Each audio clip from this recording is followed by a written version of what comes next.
नमस्कार साथियों, कैसे हैं आप। उम्मीद कर रहा हूं आप संपूर्ण विद्यार्थी जो हैं वह स्वस्थ होंगे, मस्त होंगे और अपनी तैयारी में जबरदस्त तरीके से लगे हुए हैं। आज जिस प्रकार से हनुमान जयंती है, इसी परिप्रेक्ष्य में कुछ लाइनें मैं आपको बोल रहा हूं, उनको ध्यान से सुनना और यकीनन ये आपके जीवन को प्रभावित कर सकती है। लाइनें कुछ इस प्रकार से हैं कि हम इसको बोल सकते हैं कि सिंधु तीर एक भूधर सुंदर। ध्यान से सुनना कि सिंधु तीर एक भूधर सुंदर और कौतुक तीर चढ़ौता ऊपर, कौतुक कूद चढ़ौता ऊपर, बार बार रघुवीर संहारी, बरनहु पवन सुत बल भारी। अर्थात हम बात करते हैं कि समय कुछ इस प्रकार से है कि हनुमान जी और बाकी अन्य टीम जो है या लोग जो है वो खड़े हुए हैं समुद्र के किनारे। एक सुंदर समुद्र है, उस सुंदर समुद्र के किनारे एक विशाल एक तरीके से पहाड़ भी है और विशाल सुंदर समुद्र भी है, आपका ऐसे समझ लीजिए। पर बात कुछ इस प्रकार से आती है कि अब इस समुद्र को लांघेगा कौन, कौन इस समुद्र को पार करके जो है आगे जाएगा, ये बात आती है। तब यहाँ पर जामवंत जी जो है वो हनुमान जी को उनकी शक्तियों का आभास करवाते हैं। जामवंत जी उनको अपनी शक्तियों का एक तरीके से याद दिलाने की कोशिश करते हैं कि आप याद करिए कि आप कौन है। अष्ट सिद्ध नौ निधि के दाता, मतलब आठ आठ सिद्धियां हैं आपके पास में। हनुमान जी के पास आठ सिद्धियां थी जो किसी के पास नहीं थी, ऐसे समझ। उन आठ सिद्धियों को रखने वाले या एक तरीके से आत्मसात करने वाले केवल हनुमान जी हैं। तो जब हनुमान जी के संदर्भ में बात होती है तो हनुमान जी के अंदर बल है, इस बात को समझना। बल के साथ साथ उनके अंदर धैर्य है, धैर्य के साथ तीक्ष्ण बुद्धि है। उसी के साथ साथ वो अन्य सारी आठ जो है एक तरीके से सिद्धियों को धारण करके बैठे। उसके बावजूद कभी भी हनुमान जी घमंड नहीं करते थे। कभी भी क्या नहीं करते थे, घमंड नहीं करते। इसी के आधार पर ये बोला गया कि मतलब एक तरीके से जो अभी मैंने आपको चौपाइयां बोली थी कि कौतुक तीर एक भूधर सुंदर, मतलब एक तरीके से आप ऐसे समझ लो कि समुद्र के किनारे ऐसी बात कह सकते हैं कि एक बड़ा सा पर्वत खड़ा हुआ है। इस पर्वत पर हनुमान जी बड़े आसानी से वो जो है चढ़े जा रहे हैं और इस दौरान वो राम राम जपे जा रहे हैं, बार बार रघुवीर संहार। और इसके बाद बात कुछ इस तरीके से आती है कि वो वहीं समुद्र उस पहाड़ से सीधे जंप कर जाते हैं, कहां पर, अपनी लंका पर। तो इस सारी शक्तियों के साथ, इतनी पावर के साथ भी हनुमान जी कभी अपने आप पर घमंड नहीं। ऐसे ही जीवन में आप अपने लक्ष्यों को प्राप्त करें, आप अपने अंदर धैर्य धारण करें, आप अपने जीवन को आगे बढ़ाएं, पर आपको भी कभी घमंड नहीं होना चाहिए। साथियों, यदि आप हमारे चैनल में नहीं जुड़े हैं, नए हैं, तो मैं आपसे कहूंगा आप हमारे टेलीग्राम चैनल पे जुड़ जाइए, जहां पर आपको संपूर्ण जानकारी मिल जाएगी और साथ में क्लासेस की पीडीएफ भी या अन्य जो पीडीएफ है वो आपको हमारी यहाँ पर मिलेंगी। इसी के साथ में आपसे यदि चर्चा करूं तो आज का जो टॉपिक है, जो आपको टॉपिक पढ़ना है, वो टॉपिक कुछ इस प्रकार से आपके स्क्रीन पर अब दिखने वाला है। ये टॉपिक है सहायक संधि के बारे में और चूक का सिद्धांत। ये हमको दो टॉपिक हैं जो आधुनिक भारतीय इतिहास के ऐसे टॉपिक हैं जो बिल्कुल पूछे जाते हैं, टॉपिक समझना, जिसमें सहायक संधि और उसी के साथ साथ हम बात कर रहे हैं व्यक्तिगत का सिद्धांत की, जिसको चूक की संधि भी आप बोल सकते हैं। इसी संदर्भ में मैंने आप लोगों के लिए जो है कॉम्बो बैच को लॉन्च करा है। यदि आप कॉम्बो बैच में नहीं जुड़े हैं तो मैं अभी आपसे कह रहा हूं कि इस बैच में जुड़ जाइए, आपको इसमें बहुत सारे फायदे मिलेंगे। आपको इसमें जो है मेनली 3 सब्जेक्ट, उसके साथ में अदर सब्जेक्ट दिए जाएंगे। जैसे हाल ही में मैंने आपको ज्योग्राफी की, यदि आप देख रहे होंगे तो ज्योग्राफी के पूरे एक अच्छी बुक, व्यवस्थित बुक जो है, जो इसमें ऐसे सटीक कंटेंट है जिनको आप पढ़कर पास हो सकते हैं, उनको भी यहाँ पर दे दिए। प्री प्लस मींस की बुक है, बड़ी अच्छी सी। आपको कुछ नहीं करना है, इसको बार बार पढ़ना है, 2 बार भी पढ़ेंगे तो आपका काम हो जाएगा और आपको लगभग सारे प्रश्न बनने लगेंगे। तो इसीलिए यदि आप नहीं जुड़े हैं तो अब तक जुड़ जाइए और इसी आधार पर अब अपने सेशन की शुरुआत करते हैं। ठीक है, सभी लोग जुड़ गए हैं, जो जो लोग जुड़े हैं उन सभी का स्वागत है, सभी को नमस्कार, सभी को राधे राधे और सभी का अभिनंदन है हमारे आज के सेशन में। टॉपिक 7 नंबर है आधुनिक भारतीय इतिहास का, जिसके अंतर्गत ब्रिटिशों की साम्राज्यवादी नीति पर चर्चा हो रही है। साम्राज्यवाद एक तरीके से राज्य का वह स्वरूप है जिसके अंतर्गत हम अपने साम्राज्य को, जो अपना राज्य, उसका विकास करते जाते हैं और हमको लगता है हम सबको अपने अंदर समाहित कर लें। ये कोई पहली बार नहीं हो रहा है, इसके पहले भी कई बार लोगों ने करा है, पर बात चूंकि हम आधुनिक भारत के परिप्रेक्ष्य में ब्रिटिशर्स को जोड़कर देखते हैं, इसलिए वहां पर ब्रिटिशर्स की साम्राज्यवादी नीति को पढ़ते हैं। आज के जमाने में भी हो रहा है, पर चूंकि आज सीमाएं डिफाइन है, उस समय इतनी डिफाइन नहीं होती थी। जैसे आज एक सुनसान एरिया पे चले जाओगे तुम, तो तुम्हें हो सकता है बसने में या बसाने में थोड़ी आसानी होगी, पर एक क्राउडेड एरिया में तुम किसी की 2 इंच की जमीन भी मांगोगे, इतने में अच्छी खासी लड़ाई हो सकती है। तो पहले जो ब्रिटिशर्स थे वो साम्राज्यवादी नीति को अपना रहे थे। ब्रिटिशर्स ने अपना वर्चस्व हर जगह बना के रखा हुआ था। तो भारत के प्रमुख राज्यों की बात आती है, ये प्रमुख राज्यों में अपना अधिकार स्थापित करना चाहते थे। ध्यान से समझना, ब्रिटिशर्स भारत के संदर्भ में या भारतीय राज्यों में जिस प्रकार से अपना अधिकार या आधिपत्य स्थापित करना चाहते थे, उसे ही हम ब्रिटिश साम्राज्यवाद का जो है उदाहरण मान रहे हैं। ब्रिटिश कंपनी ने इसे मजबूत करने के लिए कई उपाय करे थे। मतलब ब्रिटिश कंपनी किसकी बात हो रही है, हम बात कर रहे हैं ईस्ट इंडिया कंपनी, जो भारत में एक तरीके से ऐसे समझ लो कि मसाले के व्यापार के लिए आई और आगे चलकर अंग्रेजों के प्रभुत्व को इसने मजबूत कर दिया। तो ईआईसी ने कहीं ना कहीं ब्रिटिश साम्राज्य को बढ़ावा देने, उसके मंशा को पूरा करने में हर संभव प्रयास करा। इसी आधार पर ब्रिटिशर्स के संदर्भ में बात आती है इनकी सहायक संधि की। मतलब ब्रिटिश साम्राज्य को बढ़ावा देने में सबसे महत्वपूर्ण जो योगदान आ रहा है वो आ रहा है सहायक गठबंधन का, या सहायक संधि। ये संधि बहुत आसान भाषा में मैं आपको वन बाय वन समझा रहा हूं। अब आप ध्यान से इनको सुनते चलना और सारे कंटेंट को जो है अपने दिमाग में सेट करते चलना, एक एक करके एक एक बात आराम से। बहुत छोटा टॉपिक है, पर हाँ नंबर दिलाने वाला टॉपिक है और स्कोरिंग टॉपिक है। ठीक है, चलो। बात होती है सब्सिडरी अलायंस, इसी को ही सहायक गठबंधन बोल रहे हैं, समझना। का सिस्टम जो है ना, ये सिस्टम का इस्तेमाल सबसे पहले एक तरीके से फ्रांस के गवर्नर डुप्लेक्स ने करा था। फ्रांसीसी गवर्नर डुप्ले भारत आता है और एक तरीके से भारतीय राजाओं के बीच में साठगांठ करता है। उनके मामलों में जानबूझकर हस्तक्षेप करने की बात आती है, और फिर उन्हीं को एक दूसरे से लड़ा दिया जाता था। जिसका पल्ला भारी हो उसके तरफ हो जाते थे, अंत में उससे भी शासन छीन के उसको भी हरा देते। तो ब्रिटिशर्स के संदर्भ में इसको व्यवहारिक रूप देने का काम करा वेलेजली ने। किसने काम करा? वेलेजली ने। तो प्रश्न ऐसा ही आपका बनता है कि वेलेजली की सहायक संधि को जो है समझाई, मेंस में प्रश्न बनता है आपको।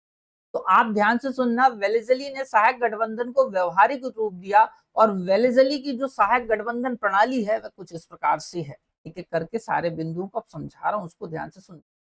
वेलेजली की जो सहायक संधि थी ना, सहायक गठबंधन था, इसका मुख्य उद्देश्य था कि कंपनी के प्रभुत्व या संप्रभुता को जो है स्थापित करना। संप्रभु मैंने आपको बोला है कि जब मैं पॉलिटी पढ़ाऊंगा तब मैं इसकी चर्चा करूंगा, पर अभी संक्षिप्त रूप में मैं यहाँ पर इसकी चर्चा करती रहा हूँ।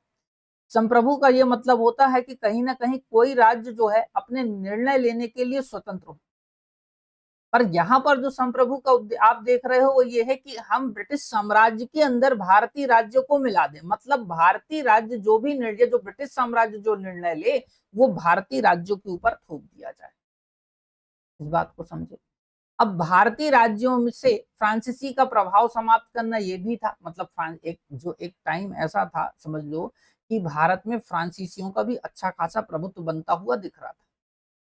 पर बात ये आती है कि यहाँ पर अंग्रेज ये सोच रहे थे कि अब हम सबको हटा दें, केवल भारत में हमारा राज्य हो। तो इसीलिए ये लोग वन बाय वन जो है एक के बाद एक उपाय करते जा रहे थे। तो इसमें एक प्रश्न बनेगा कि वेलेजली की सहायक संधि की विशेषताएं। पीवाईक्यू मेंस चेक करना, वहां पर बना हुआ है, उसी को जोड़ते हुए मैंने आपके लिए पीवाईक्यू इसको तैयार कर दिया। इसमें यह बात होती है कि रियासत जो संधि को स्वीकार करती है, ध्यान से समझना, ऐसा होता था कि ऐसी रियासतें जो सहायक संधि को, सहायक गठबंधन को स्वीकार करती हैं, उन्हें क्या क्या करना पड़ता था। ठीक है, तो सबसे पहले कि जो भारत के राजाओं की रियासत होती थी उनमें एक ब्रिटिश निवासी होगा जो शासन पर सलाह देगा। मतलब ब्रिटिशर्स अपना एक प्यादा छोड़ देते थे, उस प्यादे को यह अधिकार दिए गए थे कि वह शासन में हस्तक्षेप जानबूझकर करे या उसके बिना कुछ ना हो, ऐसा समझ जाओ। दूसरा नंबर, भारतीय रियासतों के आंतरिक शासन में कोई हस्तक्षेप नहीं होगा। इनने ये आश्वासन दिया था कि हम आपके आंतरिक मामले, हर राज्य के अपने आंतरिक मामले होंगे उन पर, या रियासतों के अपने मामले होंगे जिन पर हम कोई हस्तक्षेप नहीं करेंगे। पर अंग्रेज ऐसा कभी नहीं कर सकते, ये बात आपको पता है। वो दिखाते थे कि हम आपके आंतरिक मामलों में हस्तक्षेप नहीं करेंगे, पर वो करते थे, ऐसा समझ। उसके बाद भारतीय राज्यों रियासत जो है कंपनी की मंजूरी के बिना अपने राज्य में जो है दुश्मन को नौकरी नहीं देगी। समझना मेरी बात को। तो दुश्मन को नौकरी का अर्थ क्या है? जो लोग कंपनी के दुश्मन हैं, रियासत उन्हें अपने यहाँ पर किसी भी प्रकार की नौकरी में नहीं रखेगा, भले वो रियासत के संबंध में उसका दोस्ताना संबंध। समझ गए बात को, ये बात हो गई। उसके बाद में रियासतों की सुरक्षा के लिए कंपनी ब्रिटिश सेना को वहां रखेगी, जिसका खर्च उसका जो है रियासत को ही वहन करना पड़ेगा। ये देखो कहीं ना कहीं क्लाइव की जो है तैयार करी हुई रणनीति काम आ रही है कि बेटा देखो सैनिक भी हमारे रहेंगे, इस बात को समझो। मतलब हमारा एक आदमी रहेगा, हमारे कुछ सैनिक रहेंगे, उसके बाद हम आपको सुरक्षा देंगे, पर आपकी सुरक्षा के लिए जो खर्च होगा ना उसके पैसे आपके लोग आपके खजाने से जाएगा, हमारे खजाने से नहीं। समझ गए कितने चतुर थे। और कल को यदि विरोधाभास हो तो भैया राजा को ही निपटा दो, पूरी रियासत अपने अंडर। ये तरीके थे। और रियासत कंपनी की अनुमति के बिना देखो किसी अन्य राज्य के साथ ना तो जो है युद्ध कर सकती थी, ना संधि कर सकती थी, ना मित्रता कर सकती थी। अब तुम खुद समझ जाओ, जब ये चीजें ऑलरेडी नहीं होने वाली तो फिर बचेगा क्या। नहीं समझे भाई, सब कुछ तो दे दिया आपने, आपने अपना एक सैनिक रख दिया, आपने पैसों के अधिकार जो है लगभग दे दिए कि खर्चा इन्हीं के ऊपर डाला जाएगा, तो ये वाला भी एक पोर्शन डाल दिया उनके ऊपर। आप उनसे पीछे बिना दुश्मन को भी नहीं रह सकते, लड़ाई भी नहीं कर सकते, संधि भी नहीं कर सकते, तो बच क्या रहा है खुद से सोचो। कुछ नहीं, संपूर्ण शासन ब्रिटिशर्स इस बहाने अपने अंदर में ले लेते थे और इस बहाने वो संपूर्ण रियासत को अपने कब्जे में कर लेते थे। ठीक है ना, ठीक है। तो इससे कंपनी को लाभ हुए, ये बात आपको पता है कि इससे क्या लाभ है। यदि पूछ ले कि जो सहायक गठबंधन था उसके लाभ राज्य रियासतों को क्या हुए, तो तुम तो ये बात समझ जाओगे कि रियासतों को तो कोई लाभ नहीं हो रहा है, लाभ किसको होगा, कंपनी को होगा। तो कंपनी का प्रभुत्व भारत में क्या हो गया स्थापित। देखो मैंने बोला कि धीरे धीरे वेलेजली के द्वारा तैयार कराया गया जो सहायक गठबंधन था, इसका प्रभाव इतना दिखा कि इससे धीरे धीरे देखो भारतीय रियासत के जो राजा होते थे ना, वो एक दूसरे से लड़ते थे हमें, और एक दूसरे को नीचा दिखाने के चक्कर में वो अंग्रेजों के साथ जो है दोस्ती कर लेते थे या सहायक संधि को कर लेते थे, जिसके चलते अंग्रेज उन्हीं को अंदर उनको अंदर ही अंदर सड़ा देते थे, उनके साम्राज्य को या राज्य को जो छीन लेते थे।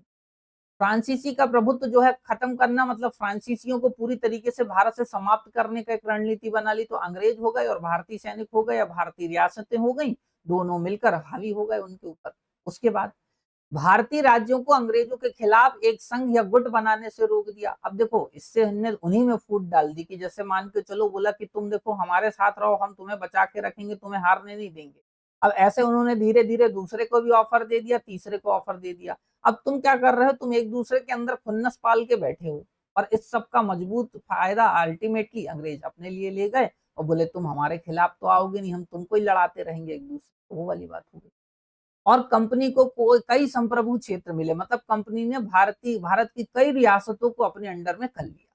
इस संधि से कंपनी को भारतीय राज्यों की कीमत पर जो है भारतीय राज्यों की कीमत पर एक बड़ी सेना मिल गई। ध्यान से समझना कि इन्होंने क्या बोला कि भारतीय राज्यों को रियासतों को हम संरक्षण देंगे, इसी बहाने इनको जो अच्छी खासी सेना मिल गई। धीरे धीरे इनने भाई पैसा देखो, पैसों की जरूरत जिसको होती थी वो ब्रिटिश सेना में शामिल हो जाता था। जैसे तुम कभी पुरानी मूवियां देखोगे तो तुम पाओगे कि हमारे ही लोग हमारे यहाँ के ही सेनानियों को गोली मार रहे हैं। मंगल पांडे मूवी देखो तो उनके हाथ कांप रहे हैं पर गोली चलानी पड़ रही है, क्योंकि नौकरी तो चाहिए थी। तो सेना मतलब देखो ब्रिटिशर्स पूरी फौज लेकर अपनी नहीं आए थे, इस बात को गलत फहमी में, उनने भारतीयों को भारतीयों से लड़ा दिया। ये सबसे बड़ी उनकी कूटनीति थी, जो हर समय किसी भी हालत में लड़ने को तैयार रहती थी। तो ब्रिटिश कंपनी को या ब्रिटिश कंपनी को अच्छा खासा फायदा हो रहा था और वहां से ब्रिटिश साम्राज्य चल रहा था।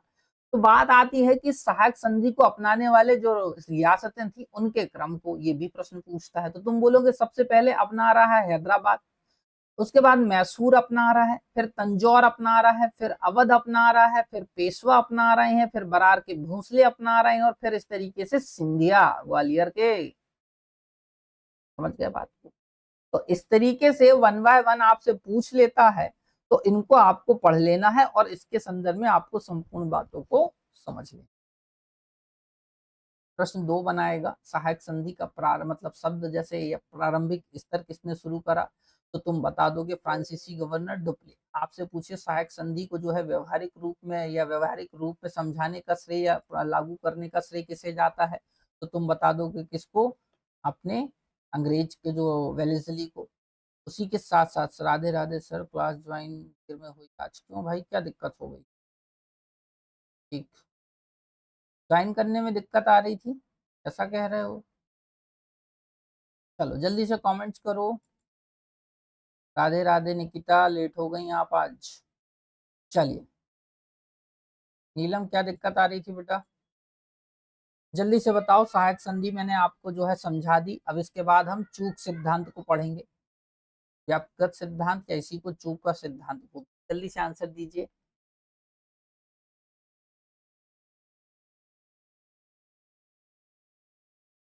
ठीक। अच्छा, ठीक है नीलम। चलो, नीलम तुम आ गई हो, यहाँ नहीं आई हो? जल्दी से कमेंट करिए, आपको सहायक संधि आप लोगों ने समझी नहीं समझी?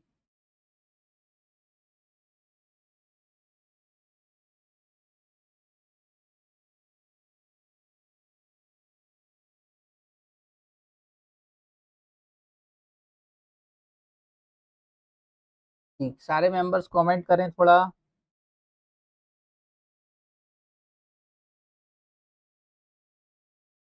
कॉलेज के एग्जाम चल रहे हैं। ठीक। ठीक है नीलम। ठीक है पद्मा, कैलाश, निकिता, शिवानी।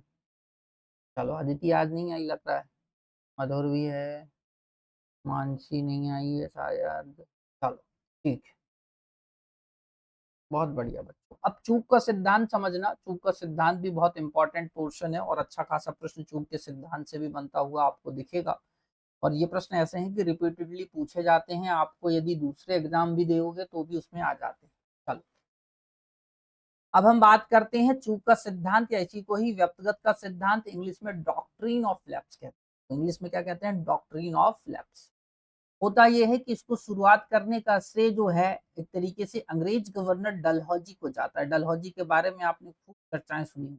डलहौजी के द्वारा किए गए कामों में सबसे चर्चित जो काम होता है वो है चूक का सिद्धांत या इसी को ही व्यक्तिगत का सिद्धांत कहा जाता है।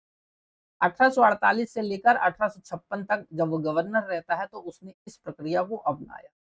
यह सिद्धांत ये कहता था कि यदि कोई राजा का वास्तविक पुत्र ना हो, ध्यान से समझना, जैसे कोई राजा हो उसका कोई वास्तविक पुत्र ना हो तो उसका संपूर्ण साम्राज्य ब्रिटिश साम्राज्य के अधीन ऑटोमेटिकली चला जाए। ध्यान से सुनना। इसने कुछ इस प्रकार के नियम तैयार कर दिए कि यदि किसी राजा का अपना स्वयं का पुत्र ना हो, मतलब गोद लिया पुत्र यदि लेगा तो फिर वो नहीं माना जाएगा उसका वास्तविक उत्तराधिकारी। तो देखो, लड़कियों को तो पहले उत्तराधिकारी बनाया नहीं जाता था, तो ये था कि राजा का लड़का होगा तो उत्तराधिकारी कहलाएगा, अदरवाइज वो राज्य जो है वह किसमें शिफ्ट हो जाएगा? ब्रिटिश। तो इसके चलते इनको बहुत फायदे हो रहे थे। तो क्या था, देखो अपन क्या लिखेंगे, 7 मार्कर ज्यादा प्रश्न आएगा आपको। आपको कैसा प्रश्न ज्यादा आएगा? 7 मार्कर। ठीक है, मेंस में कैसा प्रश्न आएगा आपको? 7 मार्कर। तो इस बात को मद्देनजर रखते हुए आप क्या लिखोगे? शुरू किसने किया? तो आप बोलोगे डलहौजी ने। किसने करा? डलहौजी ने। ये क्या था? तो आप बोलोगे भारतीय रियासतों को कंपनी के अधीन करने की एक चतुर नीति थी। हमने क्या बोला एक लाइन में? देखो, भारतीय रियासतों को कंपनी के अधीन करने की एक चतुर नीति। ईस्ट इंडिया कंपनी के तहत कोई भी रियासत का दर्जा समाप्त हो जाएगा और ब्रिटिश भारत में उसका विलय हो जाएगा यदि शासक या तो स्पष्ट रूप से अक्षम है, मान लो वो काम करने लायक ही नहीं बचा है, बीमार है, लेटा हुआ है बहुत समय से, भाई कुछ भी होते थे राजा भी। ऐसा नहीं है कि आप समझ लो कि बचपन से आपको राज्य मिल जाएगा जब आप बहुत हष्ट पुष्ट और बढ़िया चौकन्ने हो। कभी कभी क्या होता था, राज्य मिलते मिलते आदमी बूढ़ा हो जाता था। अब मान के चलो, आपने इतना सारा प्रयास करा, आपको राज्य मिल गया, या आपको किसी प्रकार की कोई बीमारी हो गई, भाई बीमारी बताकर तो नहीं आती है, तो आप अक्षम होगा, इस बात को समझना। तो इसके चलते आपका संपूर्ण मेहनत, संपूर्ण राज्य जो है ब्रिटिश साम्राज्य के अधीन जो है दे दिया जाएगा, या शासक बिना एक पुरुष उत्तराधिकारी की घोषणा किए बिना मर जाता है। कई बार किसके बच्चे नहीं होते थे, अब देखो लड़कियां तो होती थी पर जरूरी नहीं है लड़के हों, के बाद भी थी। तो आपने इस कंडीशन में यदि गोद लिया हुआ पुत्र ले लिया किसी का तो वो माने नहीं था, जैसे झांसी वाले केस होगा देखना। समझ रहे बात को?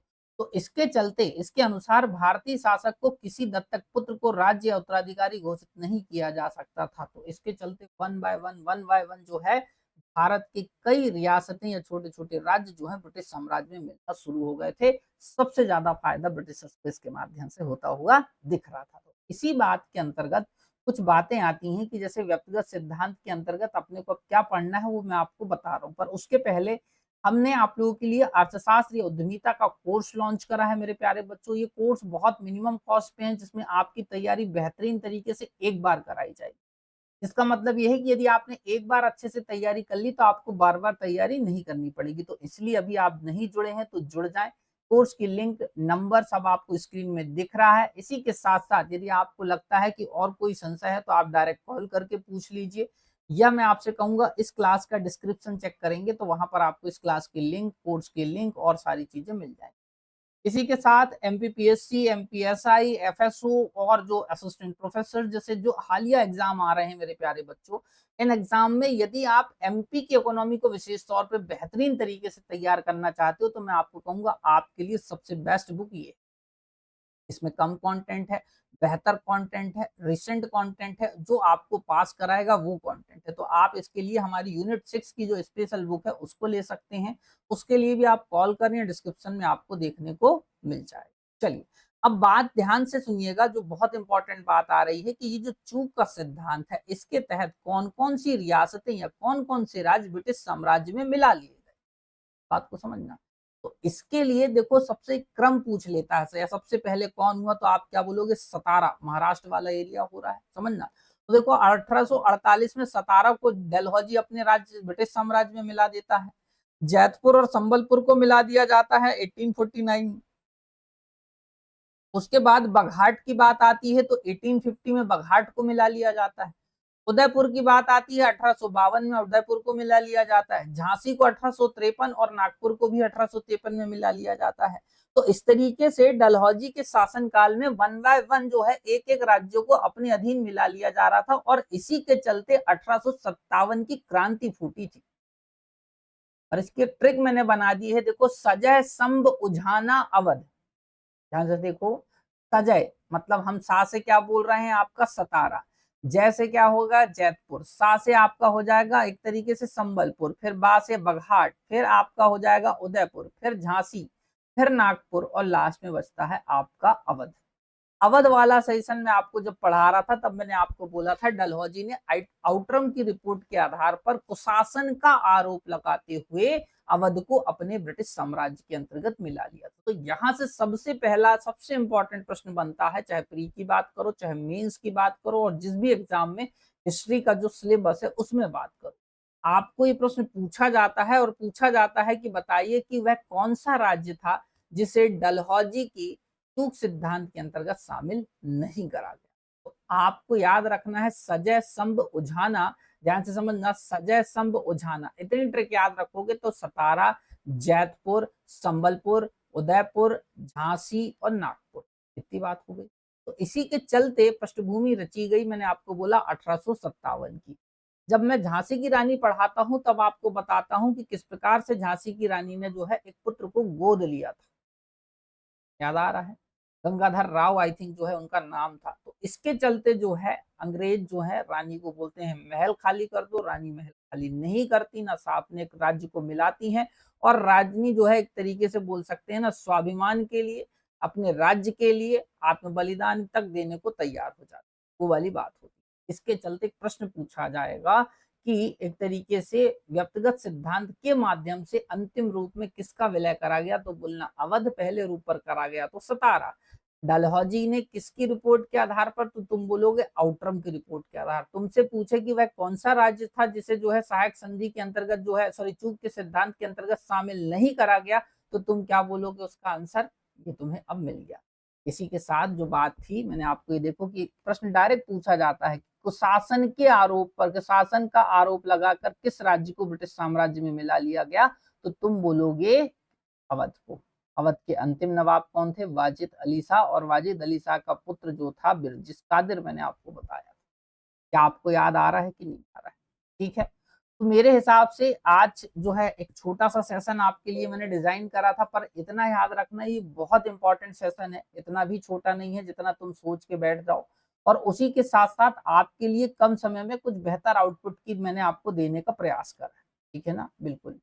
तो आप जल्दी से आंसर मुझे दे दीजिए, 7 में से 6 फिर से कौन भर, चलो। तो आपको दो चीजें मैंने आज की क्लास में समझाई, जो थोड़ा सा लेट ज्वाइन करे हैं वो वीडियो को पुराना करके थोड़ा सा बैक करके देख लेना। हमने दो टॉपिक समझे, एक सहायक गठबंधन या इसी को सहायक संधि कहा जाता है, और हमने व्यक्तिगत के सिद्धांत को समझा। अब आपको ऐसा लगे कि भाई ये टॉपिक बहुत छोटे हैं, तो मैं आपको बता रहा हूँ बहुत इंटरेस्टिंग और बहुत नंबर स्कोरिंग टॉपिक है भाई। आप सहायक संधि 10 मिनट में भी नहीं 5 मिनट में याद कर सकते, और 5 मिनट में ही आपको क्या याद हो जाएगा मेरे प्यारे बच्चों, 5 मिनट में ही आपको चूक का सिद्धांत याद हो जाएगा। तो कुछ नहीं करना है, चूक का सिद्धांत प्री में अच्छे खासा आता है, तो तुम उसको अच्छे खासा पढ़ लो, अपनी तैयारी कर लो, और उसी के साथ साथ जो है एक बार रिवीजन जरूर कर लेना, तो और काम हो जाए। ठीक है, इतनी बात सही है। अब मुझे फटाफट कमेंट्स कर दो आप लोग, फिर मैं आगे देखूँ। ठीक है, तो हम आज का छोटा सेशन जो लेकर चल रहे थे, ये भी लगभग 30 मिनट का तब भी हो गया, मैं तो और छोटा करने की सोच रहा था, पर ठीक है, मान लीजिए आपको कम पढ़ के अच्छा पढ़ के, तो हिस्ट्री भी लगभग अब आपकी कंप्लीट होने में आ गई है। इस बात को समझिए कि अब कुछ ही टॉपिक बचे हैं जो आपको पढ़ाने बाकी हैं, जैसे सिख धर्म पढ़ाना बाकी है, और एक आध दो टॉपिक मुझे और देखने पड़ेंगे। बाकी लगभग आधुनिक भारत के भी मैंने आपको सारे टॉपिक पढ़ा दिए। क्लास के साथ डेमो क्लास के साथ पीडीएफ, और एक कंपाइल पीडीएफ आपको अपने टॉपिक पर मिल जाएगी। जो टॉपिक बचेंगे वो मैं आपको धीरे धीरे पढ़ाते रहूंगा, या बीच बीच में कभी हिस्ट्री ले लेंगे। अब इसके बाद हम इकोनॉमी वाला पोर्शन शुरू करेंगे बच्चों, जहां पर अब हम एमपी की इकोनॉमी और इंडियन इकोनॉमी को बढ़िया विधिवत रूप से मीन्स के कॉन्टेक्स्ट में करेंगे। बचता है उद्यमिता, तो उद्यमिता को हम धीरे धीरे लगभग एंड करने पर उस पर भी आ जाएंगे, क्योंकि अब सेकंड और थर्ड यूनिट लगभग एक जैसी हैं। तो उसके बाद फोर्थ यूनिट बचेगी और केस स्टडी। ठीक है, चलो, आप लोगों को अपना देखो सिलेबस लेके तैयारी करिए और अच्छे से करिए। ये नहीं कि हम अपने हिसाब से करते रहेंगे। देखो अपने हिसाब से तुम करोगे तो तुम्हें जीवन भी लग सकता है, मैं अभी भी बोल रहा हूँ। जीवन नहीं निकालना है पीएससी में, अच्छा पढ़िए, अच्छे से पढ़िए, एक बार पढ़िए और पास हो जाए। ठीक है, चलिए, तो मैं अतुल कुमार गर्ग अब आपसे विदा लेना चाहूंगा। मिलेंगे नेक्स्ट सेशन में, तब तक अपना ख्याल रखें। कल संडे है तो कल शायद क्लास ना हो, जैसा भी होगा नोटिफिकेशन आपको आ जाएगा। कल रिवीजन करा करो, संडे के दिन तुम्हारा एक ही काम होना चाहिए, तुम रिवीजन करो, अपने नोट्स को एक बार चेक करो कि तुमने पूरे वीक में क्या लिखा। ऐसे पढ़ते रहोगे कि जब मन करेगा पढ़ लेंगे, जब मन करेगा नोट्स बना लेंगे, तुम कभी भी पास नहीं होगे। 2 साल नहीं 10 साल तक पास नहीं होगे। तो पढ़ा है उसको याद करना तुम्हारी जिम्मेदारी है। कंटेंट ऑलरेडी तुम्हारे पास बहुत आ चुका है, कोई ये ना सोचे कि कंटेंट कम है, कंटेंट तुम्हारे पास सबसे बेहतरीन कंटेंट है। और मैं यकीन से कह रहा हूं, तुम पढ़ोगे भी तो इतना ही पढ़ पाओगे, इससे ज्यादा नहीं पढ़ पाओगे, चाहे दुनिया की बुक लेकर आ जाना। लोग बुकों को सजा अच्छे से देते हैं, का ये मतलब नहीं है कि वो बुकें अच्छी। इन्हीं चीजों को जो मैं तुम्हें सामान्य शब्दों में लिख के दे रहा हूँ, इसी में डिजाइन बना बना के लिख दिया जाएगा, और कुछ नहीं। ठीक है, चलो, तो अपना ध्यान देना। अभी के लिए सभी को गुड नाइट, मिलेंगे नेक्स्ट सेशन में, तब तक अपना ख्याल रखिए। जय हिंद, जय भारत, और बहुत धन्यवाद साथियों।